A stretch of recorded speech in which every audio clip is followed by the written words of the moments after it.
Hi everyone, so this is our last lecture for chapter 16, and this is on intermolecular forces. Intermolecular forces are the forces that are between the molecules, okay, between the molecules. And so there are three main intermolecular forces that we're going to talk about. So we're going to start with the weakest one, and then we're going to progress to the strongest one.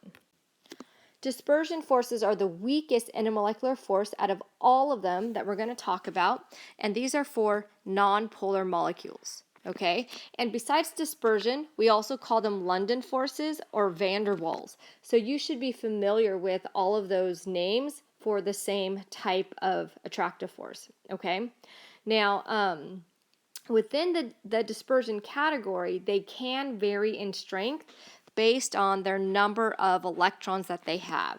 Okay, so the more electrons in the structure, then therefore the stronger the dispersion forces. So a really good example of this would be the halogen group. All right, the halogen group. So which is group 7, fluorine, chlorine, bromine, iodine. So if you go down the group, fluorine and chlorine are gases, and then we have bromine that is a liquid, and then iodine that is a solid. So as you're going down the group, the number of electrons are increasing, therefore the intermolecular forces are also increasing. So that's why as you go down the group, it becomes, more towards a solid, which is meaning that the particles are not able to move around a whole lot because the intermolecular forces are stronger. The next type of intermolecular force is called dipole-dipole forces. So this one is for polar molecules, okay, polar molecules. So remember, in a polar molecule, it creates two opposite ends, right? A positive end and a negative end. And we can see that from the picture. So let's take a look at the picture here. That's on the right-hand side. Okay, so you see here's a positive end. That's the less electronegative atom. And then the negative end is the more electronegative atom. And notice how these molecules are going to line up, okay? Opposites attract. The positive end is attracted to the negative end. So you can see in the picture how they arrange themselves, okay? How the attraction works, all right? So opposites attract. And so, typically if we have an opposites attract type of force, it's relatively strong. So your dipole-dipole forces are stronger than the van der Waals or the dispersion that we just talked about, okay? Now, also if it is polar, it could have what we call hydrogen bonding. So out of all of the intermolecular forces, hydrogen bonding is the strongest one. Okay, so once again, this still has to be for polar molecules. But in addition to being polar, you have to have a hydrogen. So let's write this down. You have to have a hydrogen bound to an F, O, or N, fluorine, oxygen, or nitrogen.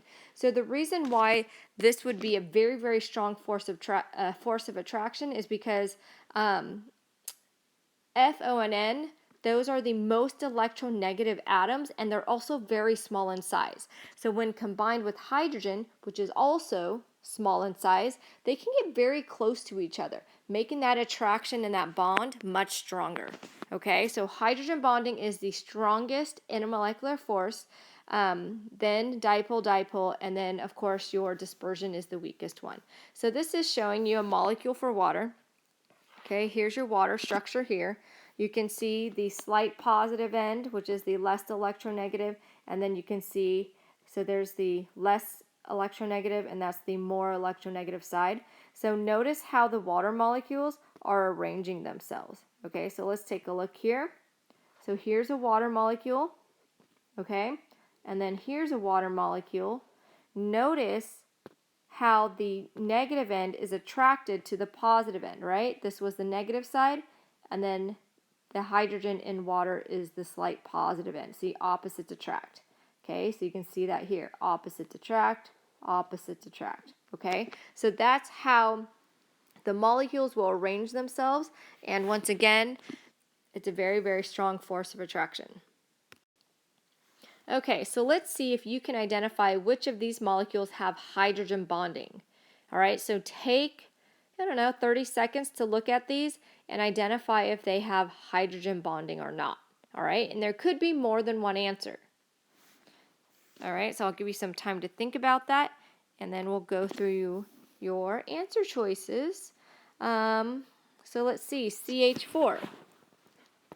Would CH4 have hydrogen bonding? Well, it has hydrogen in it, right? But remember, in order to have hydrogen bonding, it has to be with an F or N. So to help you also remember hydrogen bonding, we say hydrogen bonding is FON, okay? And that will help you remember what has to be in a hydrogen bond, right? Hydrogen bonding is FON. All right, so here's hydrogen, but then it's combined with carbon. So is that FON? No, it's not.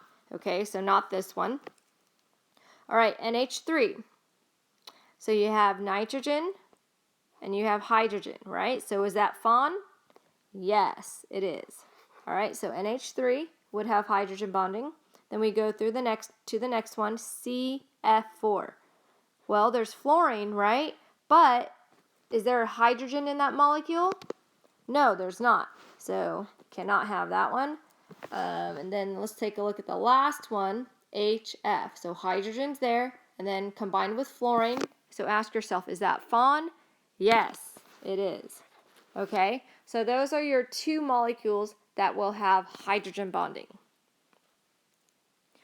Okay, let's take a look here. We have two molecules, H2O and H2S. And if you draw out these Lewis dot structures for both of them, okay, you will notice that, let's draw this one, they have the same shape. Okay, so both of them are bent, okay, and both of them are polar, all right? But then look at the difference here between their boiling points. Water's much higher, 100 degrees Celsius, whereas H2S is like -60, okay? So just by looking at the boiling points, which one has stronger attractive forces?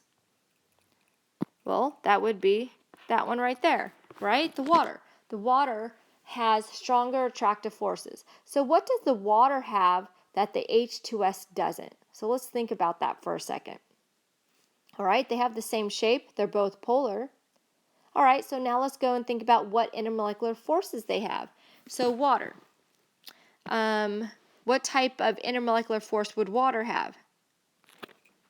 It would have hydrogen bonding, right? So this has a hydrogen bond. What about H2S? Does H2S have hydrogen bonding? Does it have hydrogen with F or N? Is it FON? No, it's not. But it's polar, so it will have dipole-dipole, okay? Which sometimes some students call it dip-dip for dipole-dipole. All right, let's go on to the next thing. Okay, network solids. All right, network solids are extremely strong structures. These are going to be your strongest structures that you're going to come across, and these are even stronger than ionic compounds. And the reason why these are extremely strong is because the atoms are covalently bonded to each other, and there are no intermolecular forces. Okay, and this is what causes it to be extremely strong. So your examples are diamond and graphite. All right, diamond and graphite. So diamond, you've seen the structure in class. It's very complex, a whole bunch of tetrahedrals stuck together. Okay, graphite is also a relatively strong structure, but not as strong as diamond. So let's take a look at some pictures. Okay, so your diamond that we took a look in class, remember, it's like a tetrahedral. See how that's a tetrahedral? And you'll notice it's a whole bunch of like tetrahedrons stuck together.